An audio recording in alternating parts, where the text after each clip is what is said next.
Restrooms are there. Over here we have some refreshments. We have popcorn provided by White House Popcorn. 3 different flavors. New business trying to get started, please stop by and say hello to them.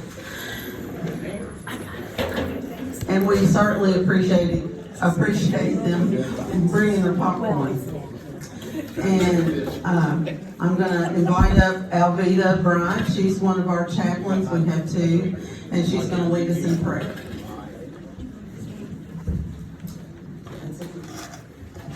Good morning. Morning. Would you all bow your head with me, please? Dear Father in heaven, thank you for today.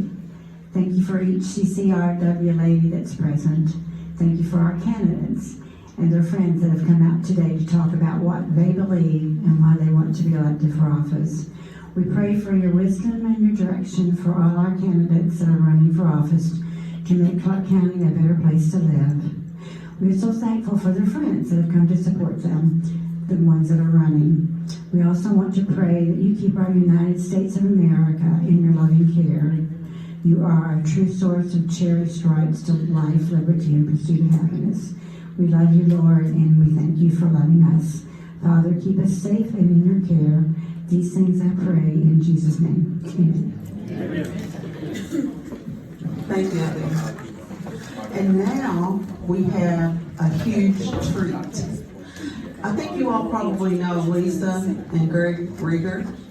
Their daughter, Jo, who is star of the stage in Broadway, is going to honor us with singing of the national anthem. If you would, welcome Jo to the stage.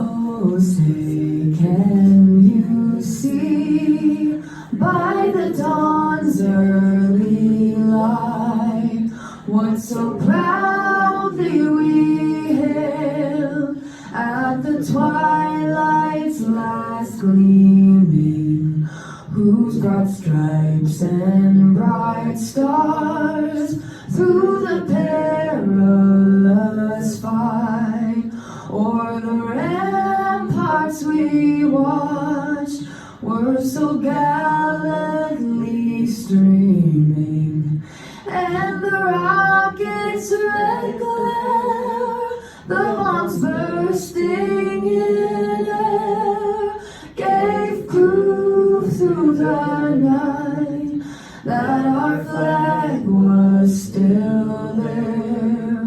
Oh, say, does that star-spangled banner yet wave o'er the land of the free and the home of the brave?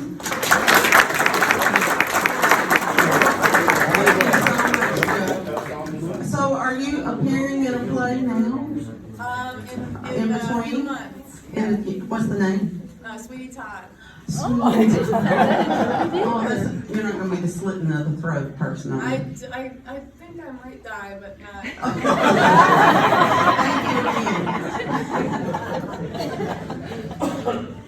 And now, I would like to invite up Pam Smith. She's going to lead us in the pledge. Allegiance to the flag of the United States of America and to the republic for which it stands, one nation, under God, indivisible, with liberty and justice for all. Thank you, Pam. And now, Ron Grooms. Ron, are you around? Would you like to come up and say a few words? Ron's our new chairman. Good morning. Good morning. Good morning, Fanny. How are you? Marvelous. Marvelous. Good to see you. What a great Saturday morning. Clark County, Indiana, getting ready to go politic, ask for votes. I can remember this so clearly very many years ago. Loading up the car with signs and information and getting 12, 15 people together to go out and knocking on doors asking for votes, begging for votes, talking to people about voting Republican and voting. So thank you for being here today. Thank you for doing your part in getting us on the road to a victory in November 2024 that will stand out for a long time as a way of coming back and bringing America back to the Republican presidency, to the Republican Party. What do you think? Are you ready? We have some great guests here this morning. There's Central Committee. We've done a lot of the heavy lifting on our part. We have headquarters. We've got our Lincoln Day dinner coming up next Wednesday evening at the Foundry. We have sold out. Sold out. We had allocated for, I believe, 200 tickets, and we got it, right, Fanny? We went zooming past that. We went zooming past that, sis. Thank you for being here today. Thank you for all that you're doing. 30 days for the primary from next Tuesday. So, if you need something to do today, we can find you plenty of things to do. There's plenty of candidates here that need your help, that can knock on doors, make phone calls, put up signs. We got plenty of work, and we're going to make it happen. Connie? I still need poll workers. Still need poll workers. Yes. So, you can't leave here today unless you commit in writing. In blood. Connie Sellers in blood. No. That you're going to be helping us with poll workers and campaign workers. So thank you so much for being here. Thank you for all that you're doing. If you need direction, contact the Republican Women's Club. They're hosting this event today, so let's give them a big round of applause. They're always there, they're always working, they're always helping. Thank you, baby. Thank you very much. And speaking of meet and greets and meeting candidates and helping and all that, the GOP is having a meet and greet and to get out into the community in Borden on the 13th down at the community center from 9 till 11. And then on the 27th, there's a meet and greet in Sellersburg at the American Legion there from 9 till 11. Donuts and coffee, and come talk and meet your candidates and see how you can help them. And so now, we have, this was supposed to be a complete governor's forum for us today. We have Eric Doden, who he is so kind to always show up anytime I ask him. And so, Eric, if you want to come on up and say a few words, we're going to give Eric 15 minutes to speak and then take some questions. So, pound him with questions. Yeah.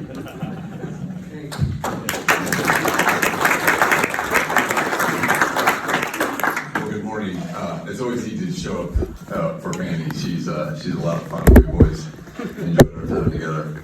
I just thought what I'd do is give you a brief overview of me and my family and our platform, very brief, and then go Q&A. Q&A always is the fun part for me. I'm married to my wife, Macy. So if you've seen the redhead on TV, that's my wife. I'm lucky enough to be married to not just Macy, who's my wife, but she's also my best friend and partner. And we've had 25 years together. We have 5 kids between ages 23 and 18. So if you're doing some quick math in your head, I always joke about this. We had 4 kids in 4 years, 10 months. Starting in 2001. We do not remember much about the 2000s. It was a while, kind of going there for 10 years. But then our African daughter, Welcome, which some of you may have seen on TV, joined us in 2014. And that 10,000 watt smile you see is even bigger in real life. And someday we'll come down as a family and we'll have you guys meet them all. But I grew up in Butler, Indiana, a town of 2,500 people. And then I moved to Auburn, town of 12,500 people when I was 15. So I'm a small town boy. And then we were told as our towns began to struggle that it was always the way out. Eric, you got to go to college, get a degree, go to the big city, get a job. It was never the way back. And part of our platform is building the bridge back to our small towns. And we'll go through that in a minute. But I went to Hillsdale College in Michigan. How many of you guys have heard of Hillsdale? It's a great school. Yeah. Yes, as a Hillsdale fans, I love it. And by the way, if your kids are thinking about college, I'd highly recommend that you at least visit there, because once they go on campus and visit there, they will fall in love with it, and more than likely you can get them to go there, and it's a great school. But I graduated 6th in my class in high school out of 12. So I tell you, I grew up in a small town. I was deeply average. My parents weren't about to amount to anything. But Hillsdale literally changed my life. I learned critical thinking skills, taught me the love of learning, just a phenomenal school. Then I went into corporate America for 1 year in a big city. Found out they had more rules in my Baptist church, so I was done with that after 1 year. Then came back, went to law school, met Macy, and then we started our life in Fort Wayne. But my history really informs my leadership. My grandpa was a pastor of small churches all over Indiana. He went to Moody Bible Institute when he was 28, felt called to the ministry. Then went to Moody, then became a pastor. And he spent nearly every day of my life with me till I was 11. He passed away when I was 11 from cancer. It was a very hard time for me to have my grandpa in my life like that and then just lose him. But that's why it's so vivid that what he taught me. And he taught me a couple things that I use every day and think about literally every day. Faith without works is dead. He taught me to put my faith to work. Like, don't just talk about it, but you better live it out. There was no hypocrisy in that man. And he made sure that he instilled in us the importance of putting your faith to work. And then the other thing that was big was without vision, people perish. No matter how big or how small his church was or his community was, he had a big vision for the people that he served. And he took that service and servant's heart seriously to serve those people. And I was always impressed with that with my grandpa. And it's still in that at a young age. And it just still informs my leadership to this day. So here's a couple things that we're going to do. We, for the first time in 50 years, we have a plan to restore our small towns, top to bottom. Most small towns, 80% of building stock's uninhabitable. 80%. It creates a housing crisis, it creates community pride issues, and it stifles small business growth. As we begin to restore these communities all over the state of Indiana, it's going to do the opposite. We're going to have housing in the second, third, and fourth stores. We're going to have small business growth, and we're going to see the enhancement of community pride all over the state of Indiana. It's going to be amazing to watch. We have about 100 of these communities that we're actively talking with and looking at and been working with to see who will step up in leadership, because it's going to take local leaders. I'm going to talk about that in a minute. It can't just be the state coming in. It's got to be local leaders that really have the vision for their community.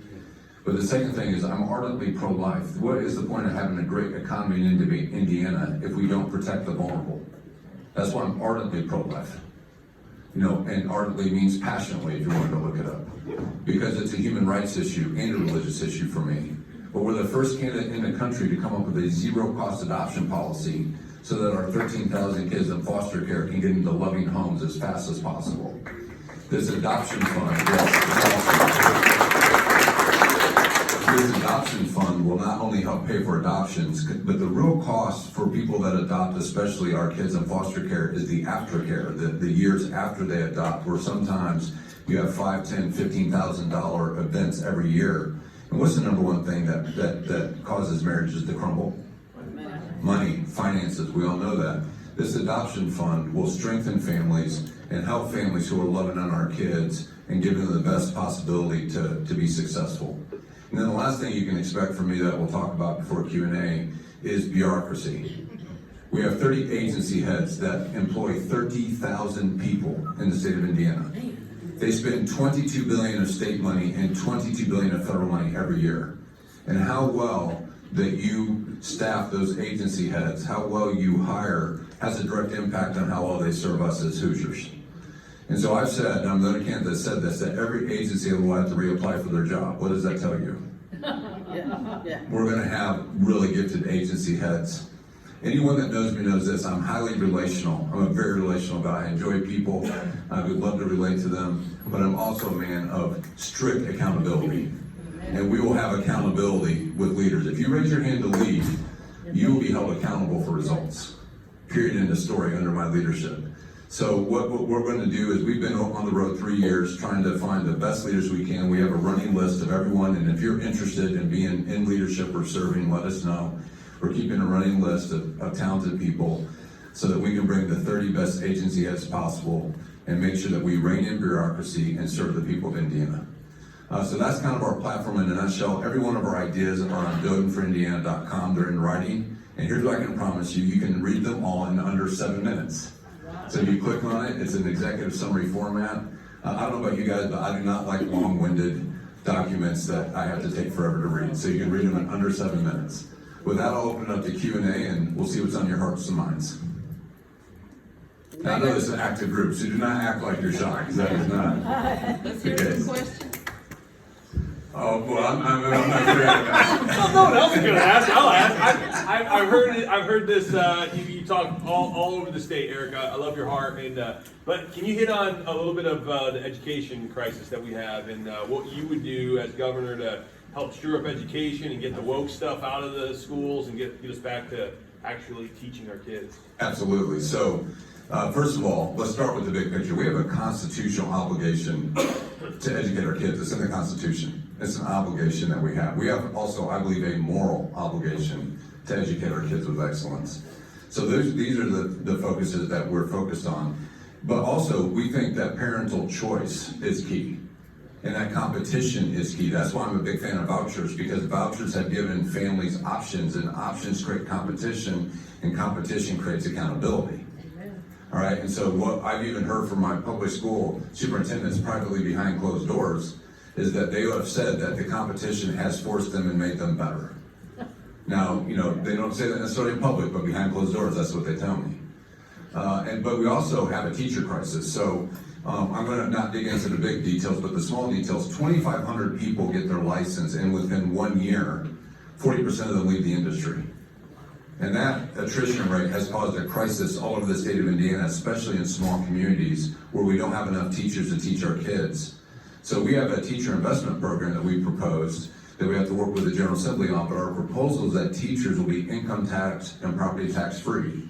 It's about a $5,000 pay raise for the average teacher. And the reason we did it that way is because it goes direct to the teacher. It doesn't go through administration or the unions where they get their cut. We want it to go right to the teacher and attract and retain talented teachers. And in my region, a lot of those teachers are teachers that are leaving the industry. They go to my church, and we don't need these people leaving the industry. We want to create an environment where we say to teachers, we appreciate you, we love you, we want to invest in you, and we want to make sure that there's accountability. So this is where the partnership is coming in with school boards and parents. I've talked to numerous parents and school boards across the state of Indiana who are now keeping a very close eye on the information and material that's being brought into the classroom. Because there needs to be transparency and accountability to what's being taught and what people are doing. But that grassroots effort is really working. And what they're doing is they're not trying to, like I had one leader come up to me in Kokomo. She goes, look, I'm not trying to create a problem, but I go right to the superintendent with the issue, with the book that's not appropriate, or the thing that's being taught that's not appropriate. And now the superintendents are solving those issues within days. Imagine that. So this is accountability, right? This is the team effort across the board where all of us are working together.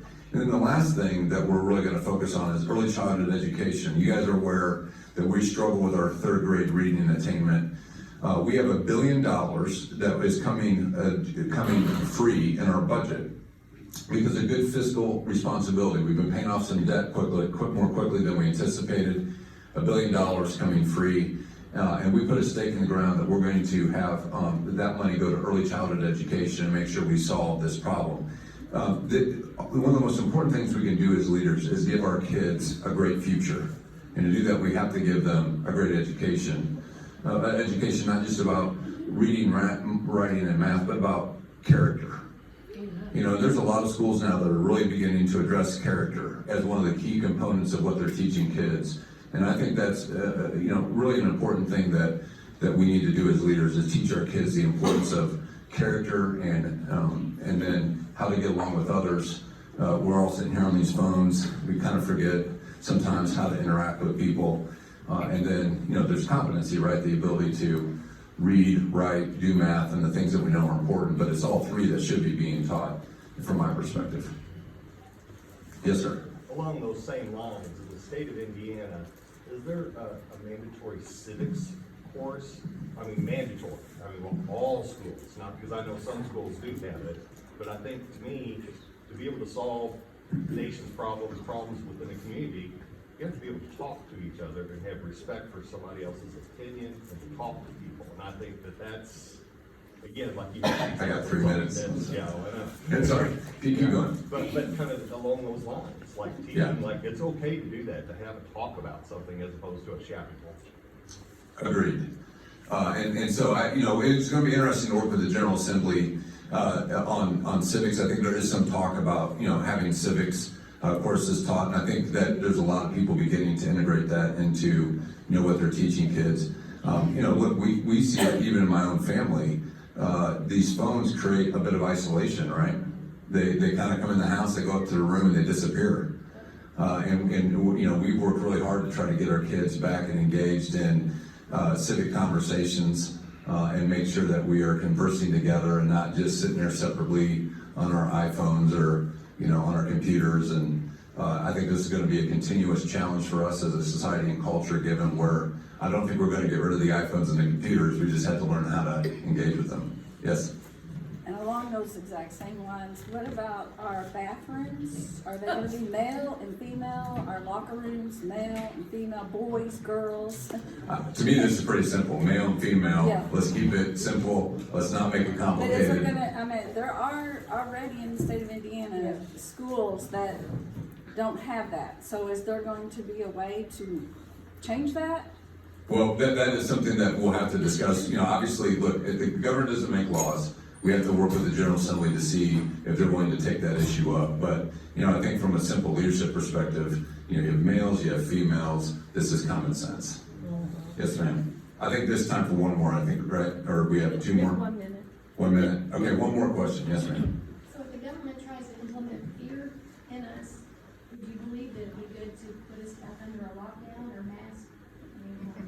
No. No, I mean, look, I came out, one of the first questions I got asked 3 years ago when I started running was, how I felt and what I would do. I said, look, under my leadership, there will be no mask mandates. Government is not my parent. Their job is to give us good information. Our job is to decide what to do with it. Thank you. And so, that was just, to me, just completely unacceptable and will not happen under my leadership. So as we close, because now I got literally 1 minute, and I want to just encourage you with this. As I've traveled, I've heard a lot of fear. A lot of fear about the border, and I get it. A lot of fear about our budget crisis in the federal government. I get it. These are things that are concerning. But here's my encouragement to you. Faith and fear are not compatible. Faith and fear are not compatible. God has not given us the spirit of fear, but of what? Power, love, and a sound mind. And we're going to solve the problems in the United States, not from Washington, D.C. down. Washington, D.C. doesn't even know our 92 counties. They don't know any of our cities. They don't understand what's going on. We're going to solve the problems from the grassroots, local leaders up, not the top down. It's the room in this room that's going to make the difference. So here's what I'm going to ask from you, 3 things. I'm going to ask you to roll up your sleeves and put your faith to work. It's got to be a team effort. Number 2, I'm going to ask you to have a bold vision for your community. And then make sure that we're good partners to you as safe leaders. And then number 3, I'm going to ask you to pray for us. Pray for safety as we travel. Pray for wisdom. A lot of times what happens when you get elected is they start treating you and telling you what they think you want to hear, not what you need to hear. Don't do that to us. Tell us what we need to hear. And then pray for a servant's heart. I think another thing that happens is when people begin to treat you as a special person because you're elected, you kind of forget sometimes why you came. And you come to serve. You come to serve the people. So pray for a servant's heart. Really enjoy being on this journey with you guys. Would be honored to have your vote on May 7th. I cannot wait till Macy and the kids are here. You can meet with them. Thank you for having me today, and have a great day and enjoy it. Thank you.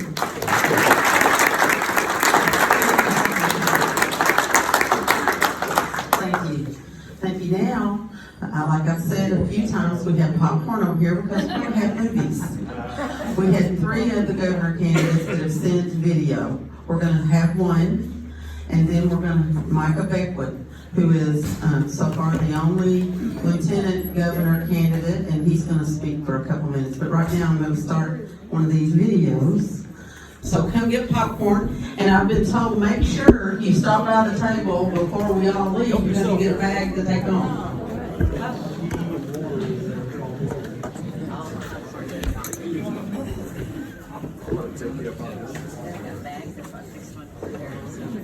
You got 15 minutes.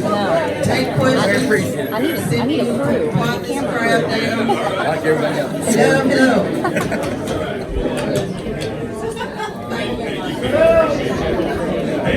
Well, good morning, everyone. How you doing this morning? Good? Yeah. Hey, this is what it's all about. It's about getting out, engaging the community, standing for what's right. And so I love this crowd. It's a good crowd. So thank you to Fanny and the Republican Women's Group. You guys really are the grassroots machine in a lot of counties. As I travel 92 counties, it is groups like this that really are taking back our nation. And so my name is Micah Beckwith. I am I'm running for lieutenant governor.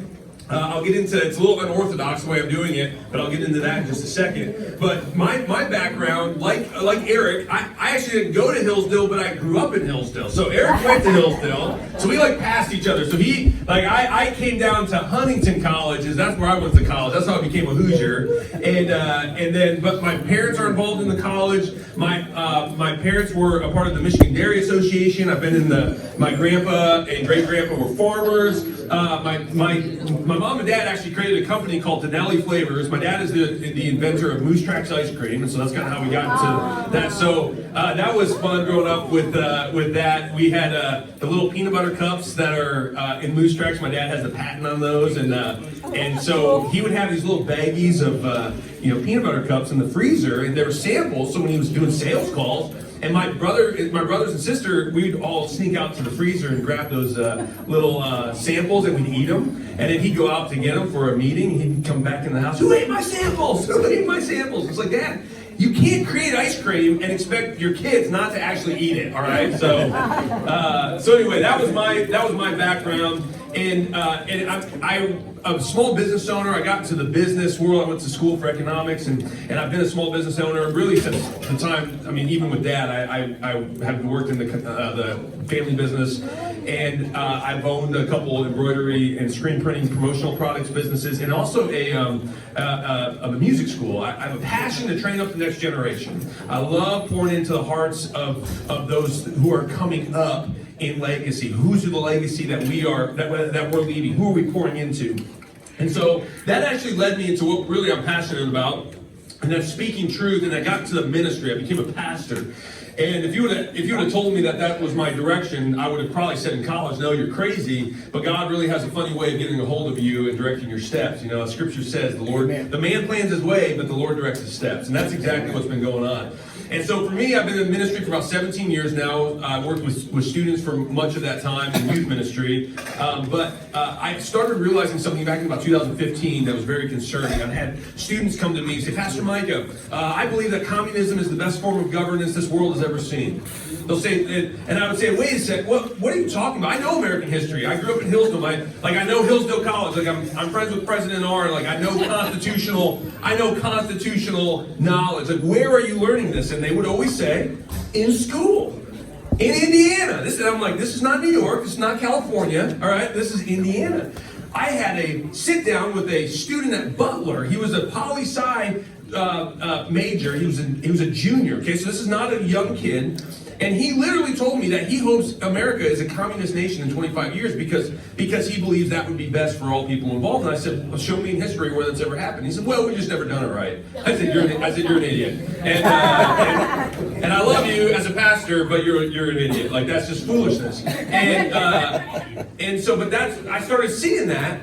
And then I would have, this was even more concerning, if there can be a more concerning than that, I started having students in my ministry start coming up to me saying, Pastor Micah, I think I can identify as a girl. I'm a boy, but I can identify as a girl, or vice versa.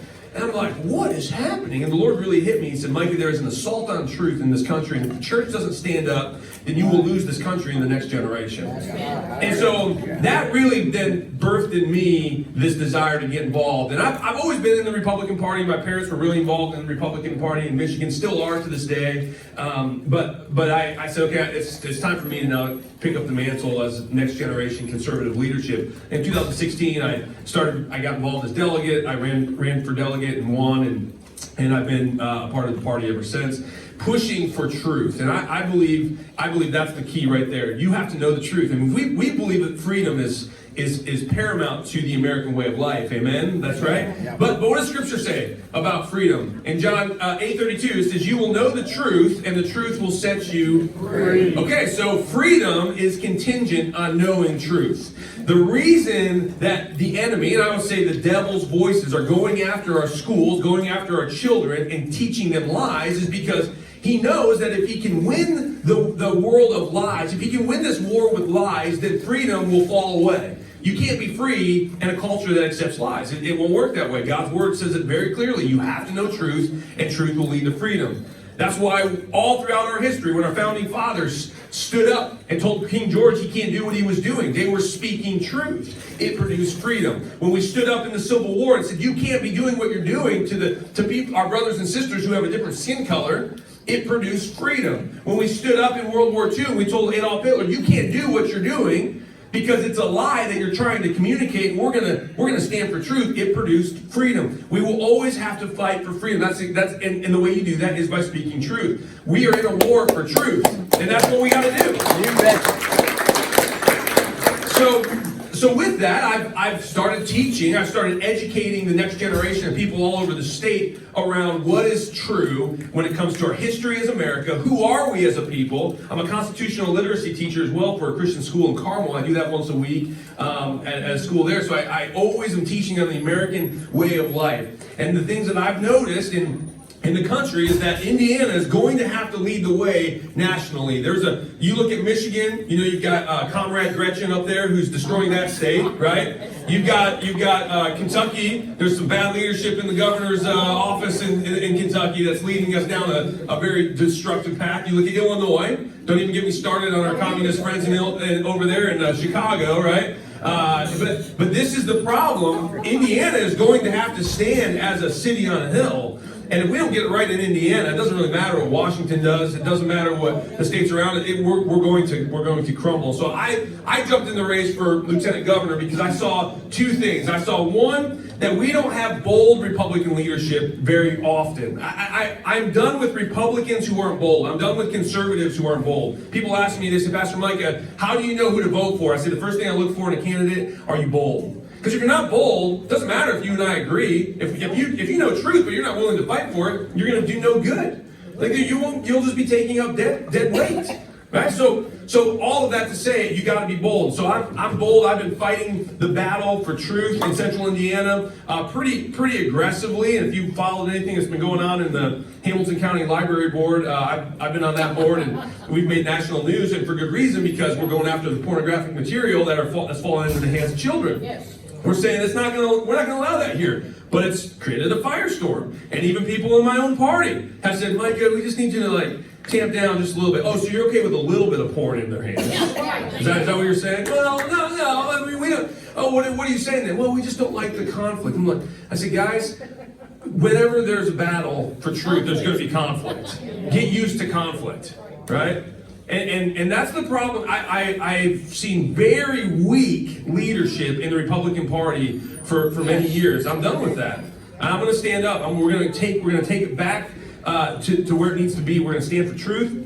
We're going to do it boldly. As Lieutenant Governor, that's what I will bring to that office, will be bold leadership. I understand policies. I understand conservative constitutional values. I will make sure that our Republican caucus, our Republican leadership will have somebody there that they can go to and say, hey, if I stand up for what's right, I at least know the Lieutenant Governor is going to have my back. I might be the only one, but the Lieutenant Governor is going to be there to have my six.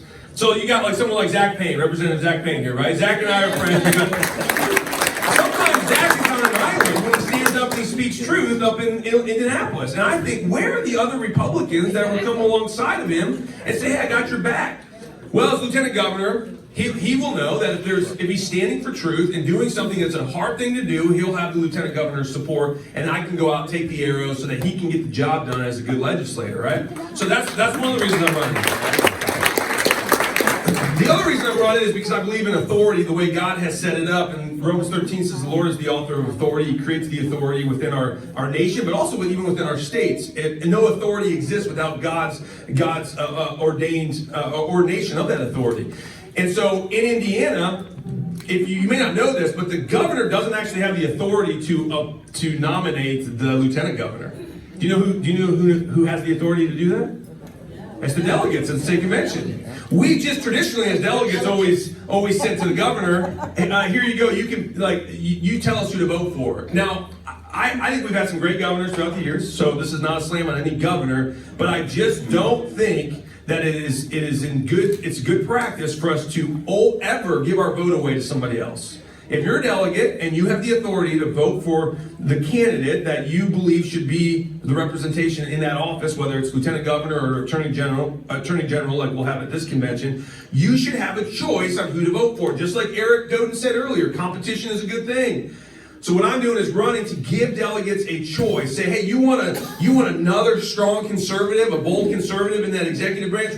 We'll elect one May 7th. I believe that. Why don't we get another one June 15th at the convention to make sure that we can have solid conservative leadership in our state? And I mean solid, not wussy conservative leadership, right? Like solid, yes, solid conservative leadership. So that's why I'm running to be lieutenant governor. I believe my credentials, I believe my leadership ability, I believe my background uniquely qualifies me to be the next lieutenant governor. And I would love your support. One of the things I'm also committing to now, just so you know, I'm passionate about education, I'm passionate about the next generation. As lieutenant governor, when we're not in session, at least once a week, I'm going to be in a middle school somewhere in the state of Indiana doing an assembly teaching middle schoolers on American exceptionalism and constitutional history. And can you imagine, can you imagine if the lieutenant governor calls up a principal and says, yeah, principal, I'd like to come in and do an assembly, and the principal is a leftist and wants to indoctrinate, not educate. And they said, we're not going to let this guy come in. He's a radical right-wing extremist. We're not going to let him come in. Well, if you turn away the sitting lieutenant governor to teach on constitutional literacy and American exceptionalism, I'm going to put them on blast. The lieutenant governor's office then will use the bully pulpit to say, hey, moms and dads in this area, did you know that your principal doesn't want the sitting lieutenant governor to come into your town to teach about why America is such a great nation? Maybe you have something you need to deal with. And pretty soon, the principals and the superintendents that don't want to promote American exceptionalism will get the message that it's not okay to do that on our watch. And so I commit that to you right now. That's also a platform of mine. So with that, I want to just open up for just a couple questions. Okay, we got a question right back there. You talked about truth and leadership and wanting to fight for justice and things. I have a two-part question. Yes. One is, do you feel like the last election was stolen? Yes. Oh, yeah. 100%. Oh, yeah. Oh, yeah, without doubt. Oh, yeah. Yeah, so let me say this. So in Indiana, I believe we actually have relatively secure elections. I've asked county clerks after county clerks, hey, have we, because that was a huge, I'm very passionate about that. If I see any type of shenanigans, I'm going to call it out and fight it tooth and nail. Because if we don't have free and fair elections, we actually don't have a republic. Yeah. And say that. No, so I think that if we did use Dominion, it was it was one-off counties. Because I know our county, we did not. And I know I was in Vigo County, they don't use Dominion. I've been asking those specific questions. What I would say is I'm going to make sure that we're promoting really solid practices here in Indiana so that all we can do, constitutionally speaking, we are state-driven in our elections. I want to make sure that Pennsylvania and Arizona and all these places where shenanigans did really happen, that actually changed the outcome of the election, in my opinion. Wisconsin, I want to do what we can. Yeah, I want to do what we can to drive the ship and help them get that under control. But really, we've got to make sure our house is in order. It's decent. It could get better. But yeah, I will be a voice on that all day long. If there's anything happening, I can bet your last dollar that the lieutenant governor will be out there saying, hey, this is a problem. I really appreciate you talking about Romans 13 and how that applies to government. Also in Romans 13, it talks about the government's role is to wield the sword and not to do it in vain. Yeah. To Strike fear into the heart of those who want to do evil. To evildoers and to reward good. Yeah. So I think everyone in the room would probably agree that it should be illegal for everyone to kill anybody, to murder anybody. Yeah. Right now in Indiana, the current law, Senate Bill 1, that was passed in 2022 after the Rule was overturned. Yeah. It allows immunity for mothers to murder their children with impunity, without a prosecution, without a trial. Yeah. And it gives physicians an ability to do abortions in Indiana in certain circumstances. So my question is, there's been a law that's been proposed in Indiana since 2017 called the Protection at Conception Act, Yep. which would abolish abortion, establish equal protection, equal justice for the preborn, which would apply the homicide codes to the preborn so that the laws that protect me and you from murder would protect the preborn. Yeah. My question is, do you support that type of legislation? And would you lobby people in the position of writing those laws to accept that bill, to pass it, and to reject the pro-life idea that the mothers... Good question. Okay, so I just want to make sure. So time is up. Do you want me to answer this, or do you want me to... I certainly am not trying to skirt this. I just want to be respectful to you. Do you want me to hit this real quick and then... Yeah, just... Okay. Yeah, so protection at conception. I think the heart behind it is good. Remember, the problem that I see sometimes with the abolitionist movement in Indiana is that we will destroy the ship if we don't get everything we want right away. And that's not a biblical quality. I'm going to tell you this right now. In American history, we had the ability to eradicate slavery. The slave states were actually going to do away with slavery at the beginning of our nation if we would have given them 7 years to get it out of their system. But the anti-slave states said, no, we want it right now.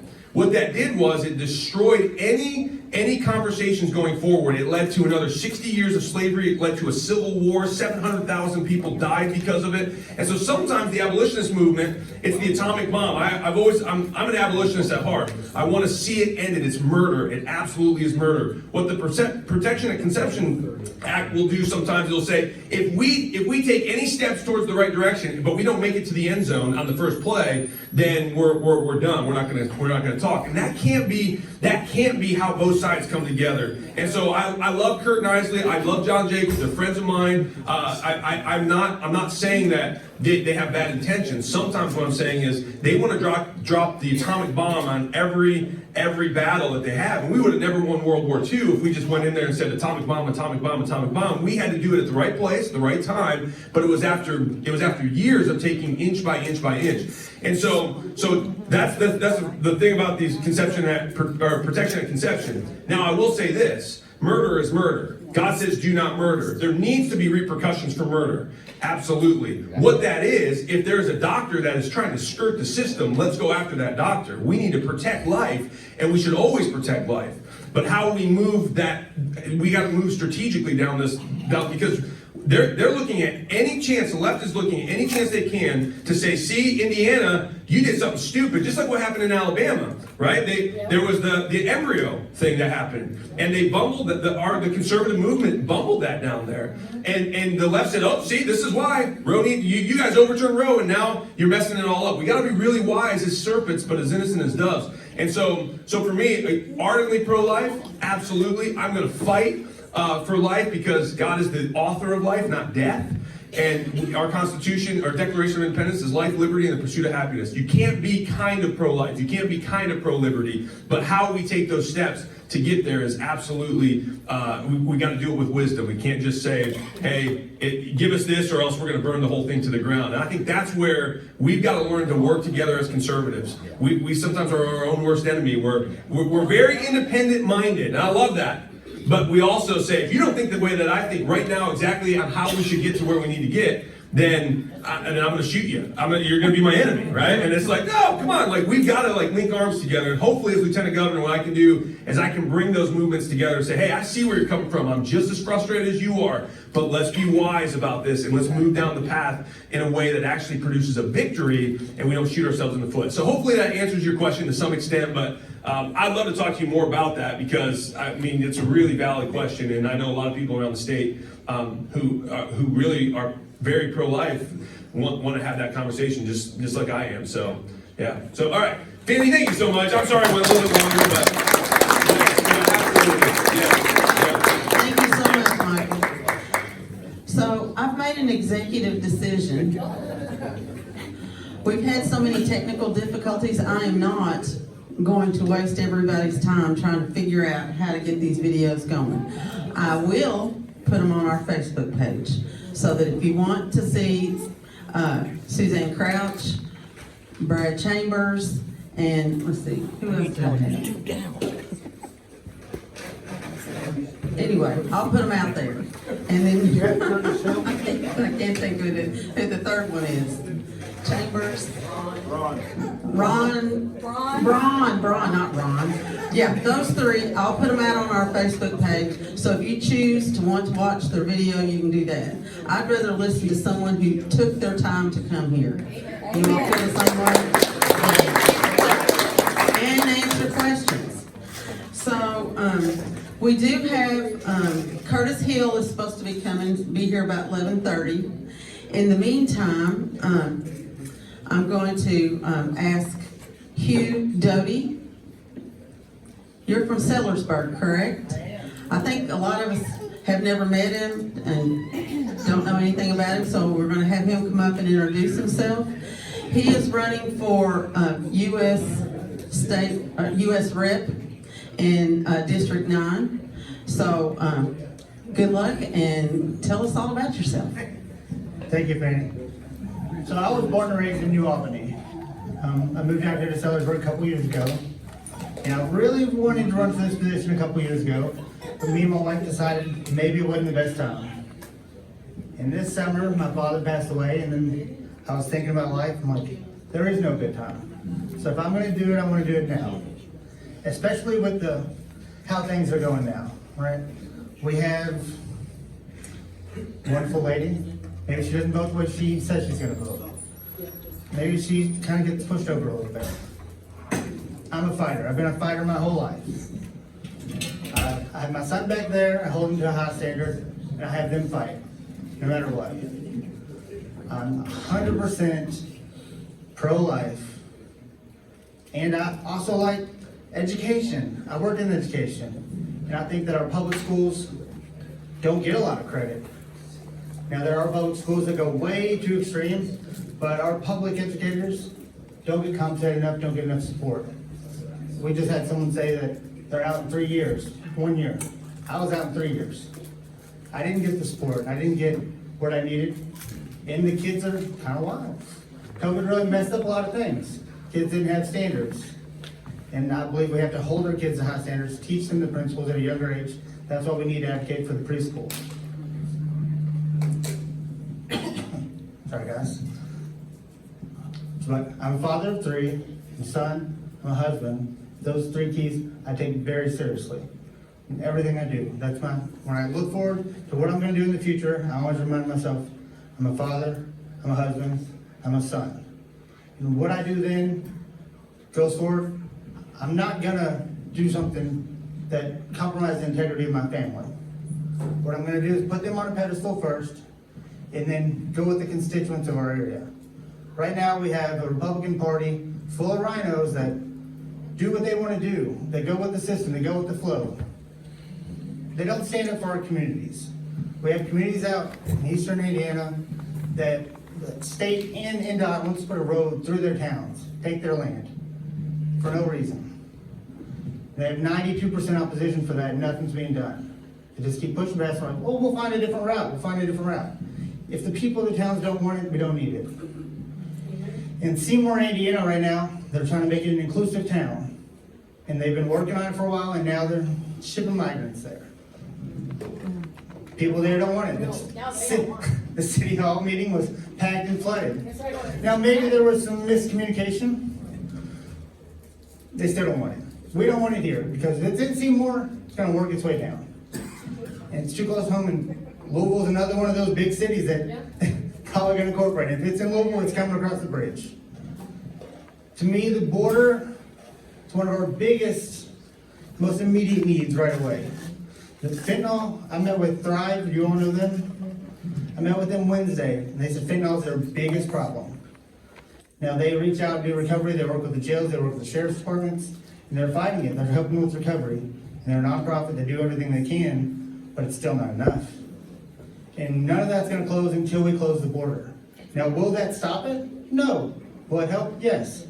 Will we know who's coming into our country? Yes. We can't go anywhere without a passport. We can't go anywhere, but anybody can walk in as long as they're fast enough, right?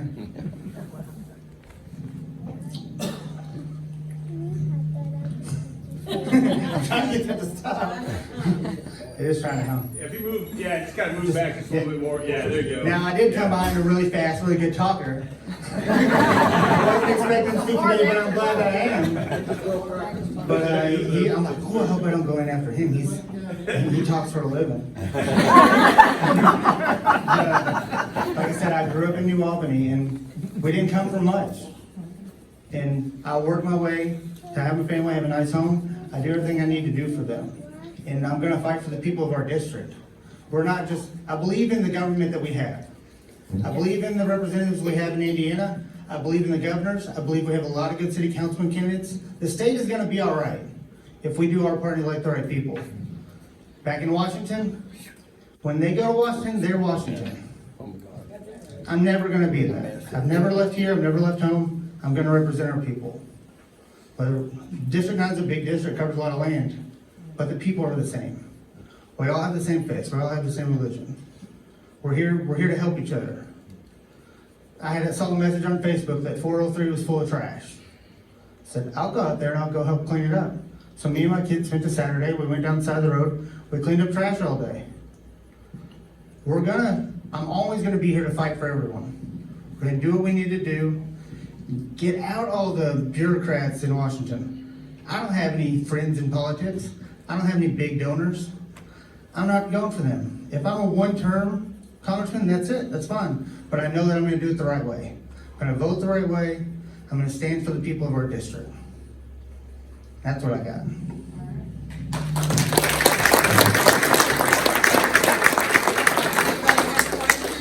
Any questions for Hugh? Yes. I've got a question, because recently, Houchin voted in support of the TikTok bill. I don't know the number offhand, but in support of the TikTok bill, and it's not really a TikTok bill. It's shutting down a free speech bill, because the government cannot control the algorithm. Whereas, algorithms of Meta, you can control here. So, what is your stance on that TikTok bill? Free speech. So right now, Elon Musk X, it says it's free speech. I'm on there. It is. I do see some things that, I'm not. The TikTok ban, TikTok actually goes a couple steps past everyone else and has third parties verify everything and run everything. And he's from Singapore, but they want China.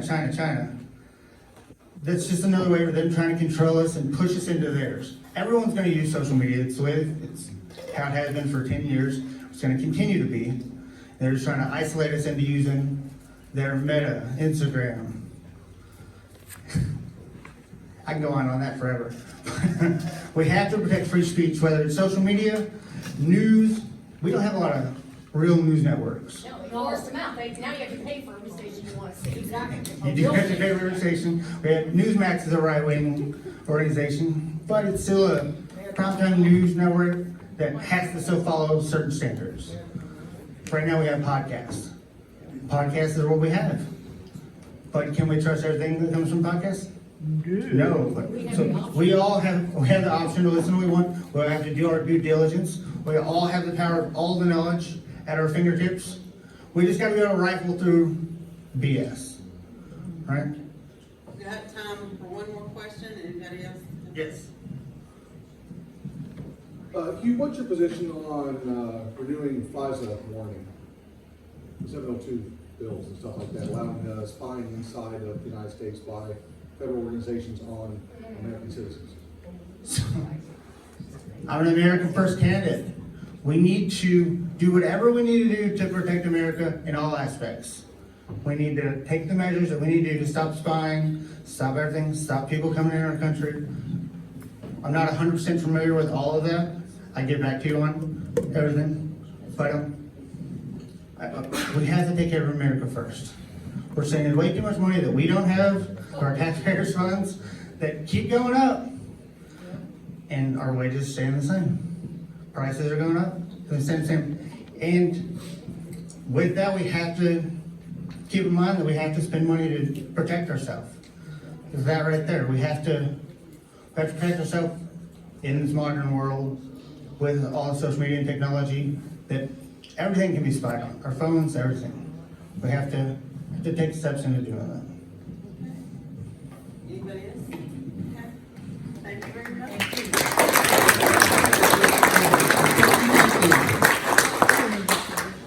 Okay, so I want to take this time and I want everybody to recognize all of our candidates that we have sitting around the perimeter, and take your time and meet each of them. We have candidates for council at large, right? You guys hold up your hands.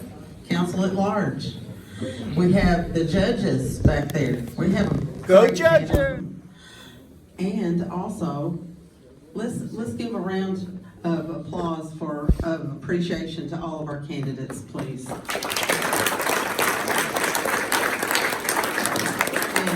I don't know if we have anybody that's a precinct committeeman at this time here visiting with us. Do we have any precinct committeemen? All right, y'all do a hard job. And those of us that are running for precinct committeeman, do we have several here that are running for that position? Very good. Best of luck. We've got a month to get our names out there and talk to people. Also delegates. And you kind of heard a little bit about what's important about being a delegate. You know, so it's important to choose the right person to be delegate, not just somebody that wants to go up there for the party the night before. So, like I said, we're expecting Curtis Hill here in the next 5 minutes or so. So when he gets here, I'm gonna have him come up and speak. In the meantime, if you have trash, we have a trash can over here, one by the front door. If you would, drop your stuff off there and stick around with us. We'll be here till 12. Please talk to these candidates. Good morning, everyone. It's great to be here. I'm glad you waited. Good morning, good morning, good morning, good morning. You know what, the other day, I went to the bookstore and I asked the clerk, I said, do you have the latest Donald Trump book on how to deport illegal aliens? And the clerk said, get the hell out of here and don't come back. I said, that's the one. Do you have it in paperback? So now you know how I feel about the border situation.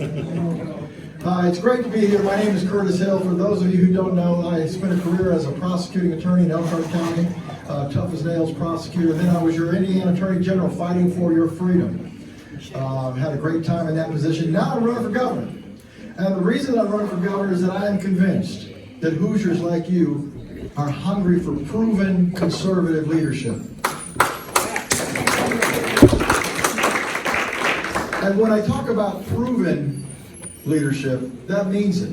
How do you know? How many of you have supported and elected folks into office who said one thing and did another? How many times have you been disappointed with Republican mediocrity? It happens over and over again. We want to fight. You are here on a Saturday morning because you're fighters. You want to elect fighters, and you're not getting that from your folks. Our federal government has let us down. Folks that we send to Washington, D.C. let us down. Throw up their hands and say, I can't do enough. We need to elect bold, courageous leaders here in this state who will fight for our freedom here and also take on the bad guys in D.C. That's what I'm prepared to do. Folks, We're seeing a country where absolute truth is under assault on a regular basis. Truth, basic truth. All of us have lost faith in our institutions, particularly since 2020. We've seen the manipulation of justice, the weaponization of race, and the sexualization of our children, which is destroying the fabric of who we are as a nation. We need to rise up and fight back. The first place it begins is when people are running for office, don't just take their word for it. Folks will come up to run for office and will give you a laundry list of conservative bullet points. I'm going to do this, I'm going to do that, I'm this, I'm that, I'm this, I'm that. And it sounds great. Here's one of them that you might hear out on the trail sometime. We're going to keep boys out of girls' locker rooms. And we all clap and scream and go crazy, right? But the question you have to ask yourself is, if a candidate makes that statement, what about that candidate makes you believe that that candidate can get it done? What about that candidate makes you believe that that person can get it done? That's what the kind of leadership you need to be looking for. Who will get the job done? Because I'll tell you what happens. Anybody running for office has a whole list of things that they want to do. But you know what the reality is? About 90% of what you deal with as an elected official comes at you on the fly. You weren't planning on it, you weren't prepared for it, and it comes up and bites you in the tail. You better know how to deal with it. I'll give you an example. 2020, the pandemic, came out of nowhere. And did our governor's administration handle it correctly? No. Absolutely not. Absolutely not. And that should be a test, an indicator. One of the questions that you want to ask anybody running for office who was in office in 2020 is, what did you do? What did you do? What was your position? How did you stand? Did you allow things to just roll along? Or did you stand up when you saw tyranny facing you down? I believe in America. That's why you're here this morning, because you believe in America as well. I believe in freedom. I believe in a culture of life. But here's where it starts. Don't just take my word for it. What have I done to establish my belief system? Well, when 2,411 Indiana aborted babies were found discovered in the garage in the state of Illinois back in 2019, you remember that? Discovered in the garage in the state of Illinois. As your Attorney General at the time, I took action. Keep in mind, there was no statutory responsibility for the Attorney General in Indiana to do anything. There was no constitutional authority to do something. We went into Illinois on our own because it was the right thing to do. We opened up a 6-month investigation, cataloged the fetuses, brought them back to the state of Indiana, picked out a burial place, had a marked grave. I officiated over the services myself. Why did we do that? We did that to establish their humanity in death that was denied them in life, because we believe in a culture of life and we need to take action to preserve that life. Bold action. I believe in liberty, your liberty, freedom. And that means we fight. We fight to preserve it. I already brought up 2020. 2020 is the best indicator of what you believed as a matter of freedom and medical liberty. If you remember in 2020, 4 months after the pandemic began, the Holcomb administration issued an announcement. You remember the announcement? I'm going to mandate the wearing of masks in the state of Indiana. People aren't wearing enough masks, so we're going to make you wear masks. And if you don't wear a mask, we're going to violate you as a criminal. We're going to make you a misdemeanor. Do you remember that? Yeah. Don't forget. Don't forget. Well, on that same day, as your Attorney General, I issued an order. The governor has no authority under the emergency order to establish a mask mandate in the state of Indiana. Has no constitutional authority to create a piece of legislation that makes it a criminal offense. And you know what happened? He backed down. Standing up in the face of tyranny. You want leadership that will take on the government when the government is wrong. That's called defending and fighting for liberty. And ladies and gentlemen, I believe in truth. Truth. Isn't it weird that we actually have to stand up and talk about truth? Objective truth. You know, a few years ago, the Bureau of Motor Vehicles, under the Holcomb administration, created a new, I should say a third gender. A third, did you know there were 3? They came up with a third gender. They called it the X.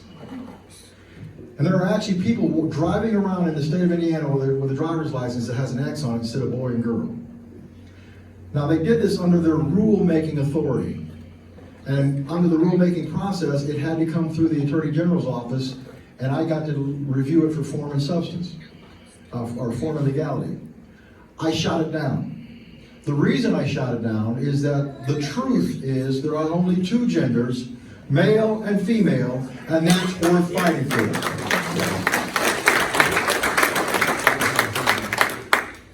You know, folks, there's so much going on in this state that you need to be aware of. We are all conservatives here, and we think that we love our state. We love the direction that we want to go in. But there's things that you have to know about in this state. How many of you have given the permission for the state of Indiana to sell your personal information to other people? Anybody?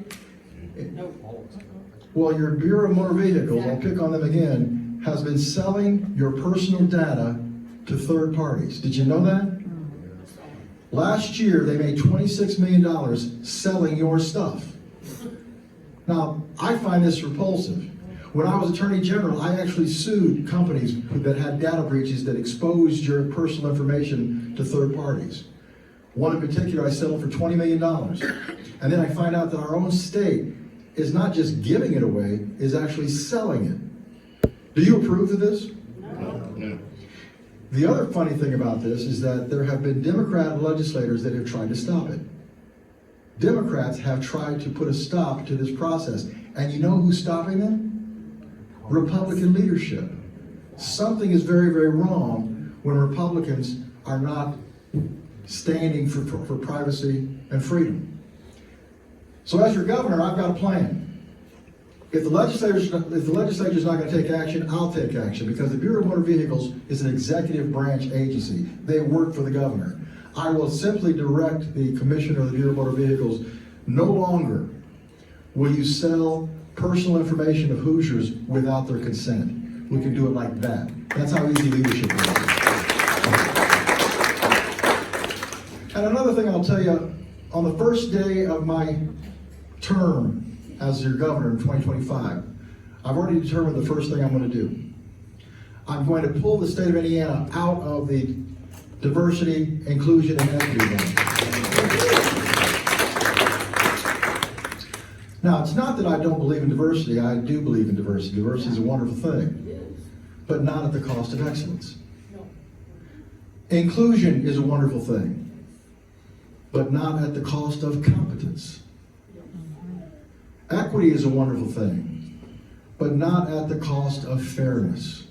We don't need to have the state sponsoring check-the-box mentality to make us look right when we have the opportunity to be right as well. I mean, for example, I would say that there's no one in here that feels that they're racist. Is that right? I mean, what's a racist? A racist is someone who prejudges people, right, based on race. Well, I won't talk about you. Let me pick on myself for a moment.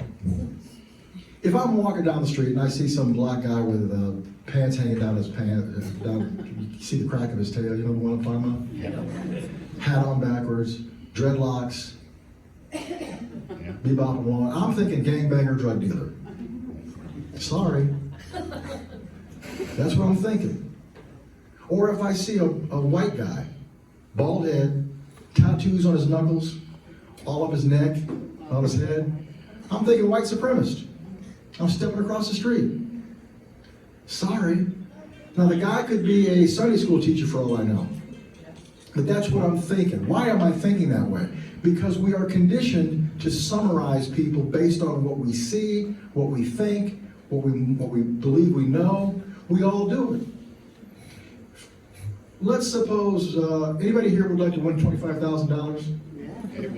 Okay, if you want to win $25,000, we're going to play a little game, and I'm going to have you guess or solve a really difficult math problem. Would you like to solve a really difficult math problem for $25,000? If you give me a calculator. Well, I'm going to give you some help. I'm going to give everybody an opportunity for some help, and you get to pick which category of help. You can have help from 3 white guys or 3 Asians. Who are you picking?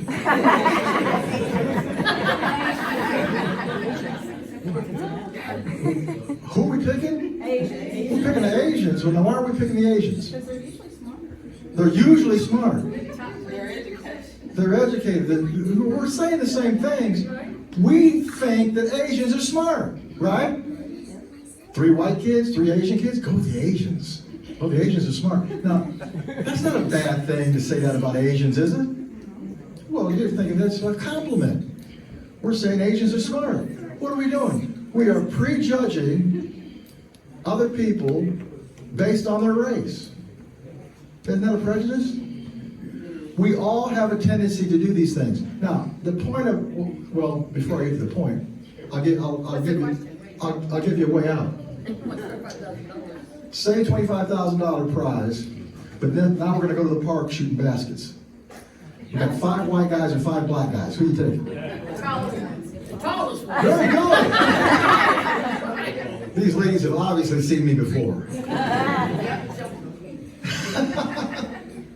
But that's the point.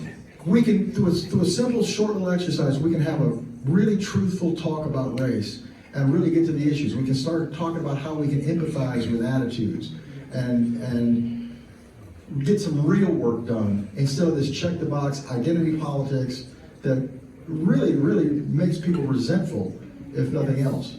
That's what we have the opportunity to do. And you need candidates, you need elected officials who understand this, who can dive into this, because we need to pull this nation together. We do not need to celebrate diversity, ladies and gentlemen. We need to take our diverse backgrounds and create unity. We need to bring this nation together. But ultimately, we need candidates that will do that. We have a war on our hands. We have a war that we need to man up and fight. But when we're done with that war, we need to be able to bring people together and save our state and save our nation. This election is about courage. When you're identifying who's running for governor, and you've got some good people, but you've got 3 people in the race who've never served in an elective capacity before. I'm not saying that that's a bad thing per se. I'm saying that you have no idea what they are going to do based on what they've done, because they have no record. So it's a crapshoot. It's a guess. You might guess correctly, but you might not. But you do have 3 people in this race that do have a track record. You have myself as Attorney General. You have the Lieutenant Governor, Suzanne Crouch. And you have Senator Mike Braun. We have a track record. You need to review. Do we have a time limit? Yeah. Oh. I thought you were grading me. A 3-pointer. I was going to say, where's the 10? You gave me a 3. I'm thinking, what am I? It was 3 out of 3, though. You've got 3 folks in this race who have elected experience. And so what you have to look at is when the Lieutenant Governor gives you a long laundry list of things that she'll do, and she will give you a long laundry list of things that she will do, you have to ask yourself, is there something about her background or her belief system that makes me think she will do these things? Will she get this done? Can she get this done? She's the one who talks about the boys and girls with bathrooms. And my question to her is on that B&V issue with the X on the driver's license. When I go to the license branch, the governor's picture and the lieutenant governor's pictures are up on the wall. That means they control the B&V. If you can take boys out of girls' bathrooms, you certainly can stop the X on the driver's license, and that wasn't done. So those are the kind of questions that I would ask in terms of leadership. And then with Mike Braun, I think you have to ask the question, why are you leaving the Senate, Mike? Why are you leaving the Senate? We sent Mike Braun to Washington, D.C. to fight for us. I sent him to fight. He's stopping and saying, in his own words, he's not running for Senate again because he's not getting anything done. Wow.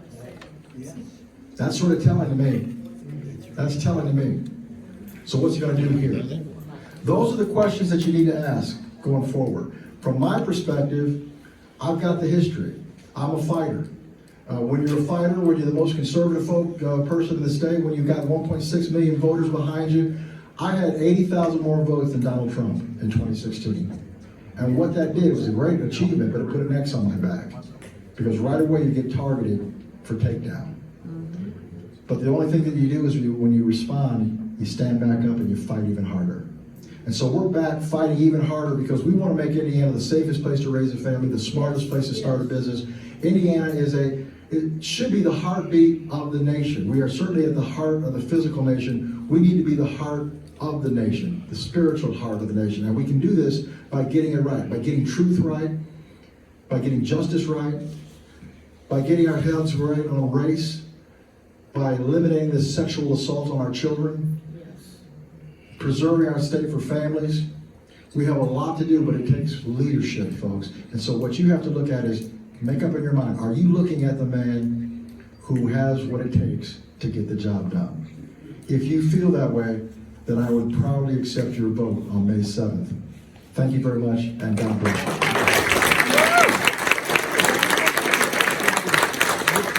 Does anybody have any questions for Curtis?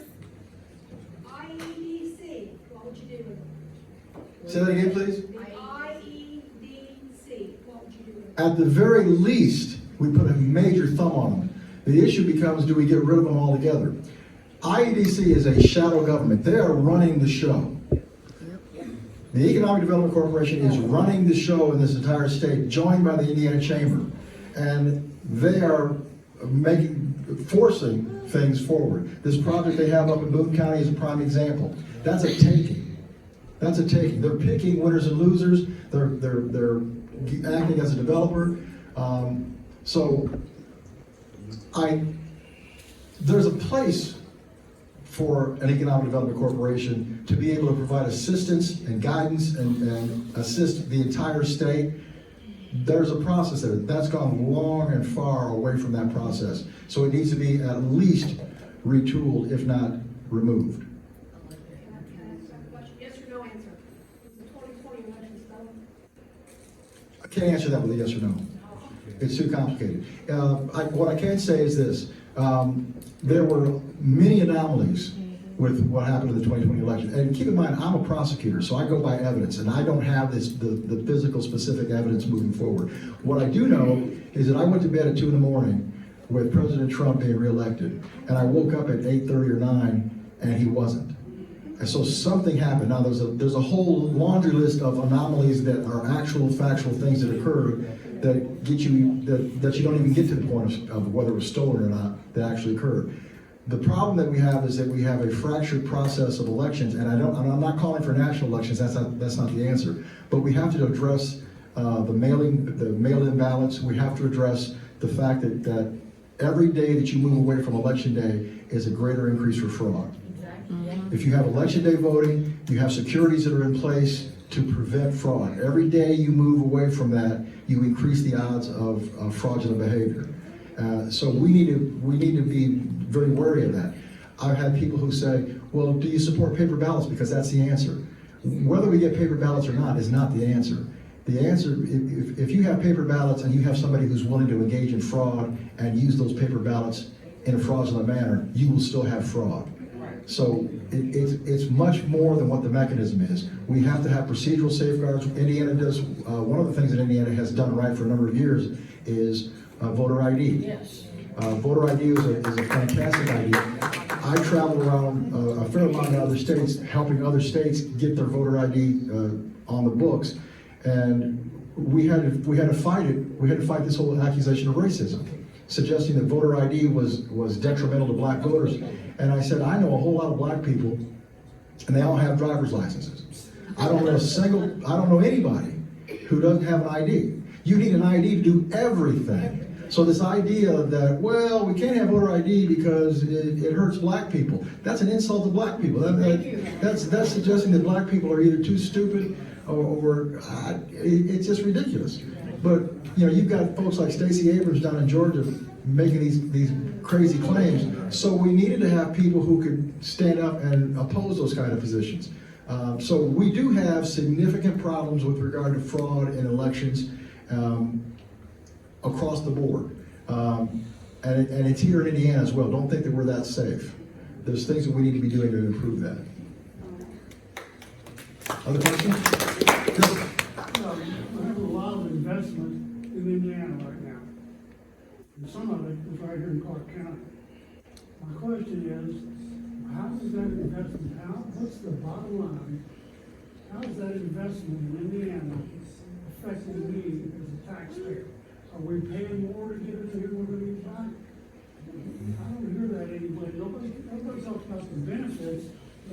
explain what it's gonna do, what the taxpayers are putting up? Abatements, I don't know what. Yeah, what's the general nature of the question is, what's the benefit to me, the common guy, for all of this out-of-state investment that comes into our state? I think that's a great question, and the answer is I don't know. We send in, we put this thing out there that says we want all these business to come in. We need these jobs, we need these industries. And so we make these promises that are ridiculous. We sort of forget the folks that brought us here. Our local businesses are working out well. You keep paying taxes, but we're gonna bring these new operations in, we're gonna abate their taxes. And half the time, you don't even get the remunerations that were promised. So I think it's a mess. We need to focus on bringing businesses and industry to Indiana that want to be a part of Indiana. We don't need to be bringing businesses here that want us to change to be like them. And that's typically what the Indianapolis crowd wants. Indianapolis will look for businesses. We want to be tech. We want to be tech savvy. So let's bring Silicon Valley. We want to be like Silicon Valley. Well, we might want their business, but we don't want their attitude. Thank you. So if in order to attract a Silicon Valley tech business in Indiana, we have to have their value system, that California vibe. No thanks. We don't need that. But too many of our leaders are willing to give up who we are to impress you and say, look, we brought in 100 new jobs, 500 new jobs, 1,000 new jobs. But we lost our soul in the meantime. That's what's happening. So what does that mean? No businesses that come in? No, absolutely not. It means that if you are a business wanting to come to Indiana, come check us out. Come see what makes us Hoosiers. Come see why we are who we are. And if you want to be like us, bring your business on in. We'll welcome you. If you don't want to be like us, then go to New York, go to Chicago, go wherever you want to go, and we'll be just fine here. Yeah.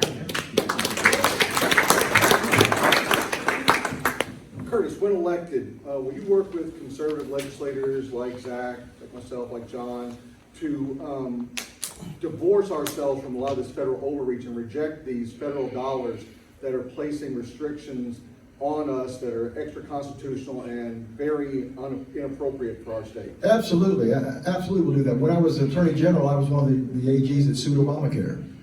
We went after federal initiatives all the time. And that, if you look at our education system, one of the worst things about our education system is our adherence to the Federal Department of Education. Absolutely. I would love to see, we want to encourage local schools to quit taking the money, because the Federal Department of Education is like a giant crack dealer. They give you some crack to sample on, and they get you hooked. And then they give you more crack and more crack. And that's what they do. That's the education system. They dangle this money. They say, oh, we've got millions of dollars because you need this money. But with this money comes this program. And we've given you the money so you can use that money to administer our program. And I asked one of our local superintendents up north once, I said, how much of your budget is federal dollars coming in? He said 7%. I said, how much of what you do is pertaining to getting or maintaining that 7%? He said over 50%. Now, I don't have to have a public school education mathematics mind to figure out that if you cut that 7% out, pretty soon your 50% will start coming away because you're not doing all the crazy stuff. Like for example, bullying programs. I don't want to make light of bullying programs too much. But when I was a kid, if somebody bullied me, I'd kick their tail on the playground, or I'd go tell my teacher, I'd go tell my dad. That's how we dealt with stuff. We didn't have a cottage industry of psychologists and programs and things on the wall and all this stuff that you have to do now. Well, somebody's paying for that. That's you and me.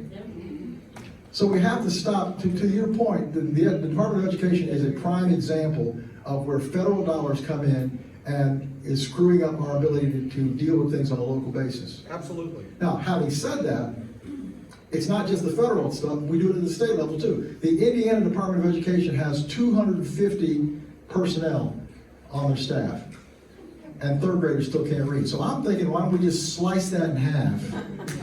Because most of what they do with the Indiana Department of Education is facilitate federal grants. So if we don't have too many federal grants, we can get rid of those folks and start focusing on what we want to do locally from an education standpoint. So yes, we will work with the General Assembly specifically on identifying ways that we can pull the federal government out of our paws and direct our own path. What's great about that is we then have local accountability. Because as long as we're dealing with the federal government, somebody can always point the finger, and some of our friends in the General Assembly will say this, well, but that's a federal thing. The feds made us do that. No, we need to take responsibility for our own actions. And when we get rid of the federal government, it's all on us, and so we better get it right. I look forward to working with you next year, Curtis. Thank you, sir. I appreciate that. Any other questions? Seeing none, I guess we're done here. Breaking the song? You got a favorite? Am I taking requests? Yeah. I will say, can you stick around for just a few minutes? So people will have a chance to come speak with you one-on-one. So I appreciate that. Thank you very much.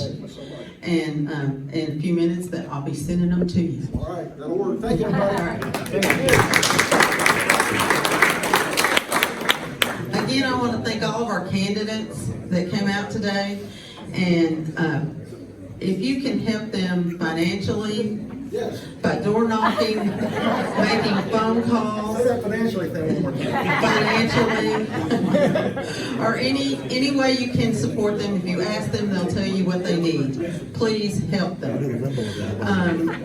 We covered that Clark County GOP is going to have a couple more meet and greets, one in Borton on the 13th, one in Sellersburg at the American Legion on the 27th. And then please save the date of June 29th. That will be our annual GOP picnic, and it'll be here at REMC back at the pavilion. And if I could just, if you saw the donation box at the front, CCRW is collecting money for wreaths across America. If you see fit, drop in a little bit. The wreaths cost $15, and we make that an annual charitable endeavor that we do. And now, please get with the candidates, be an informed voter, find out who you really in your heart want to vote for. And thank you all for coming. And don't forget to get some popcorn, for heaven's sakes. White House popcorn.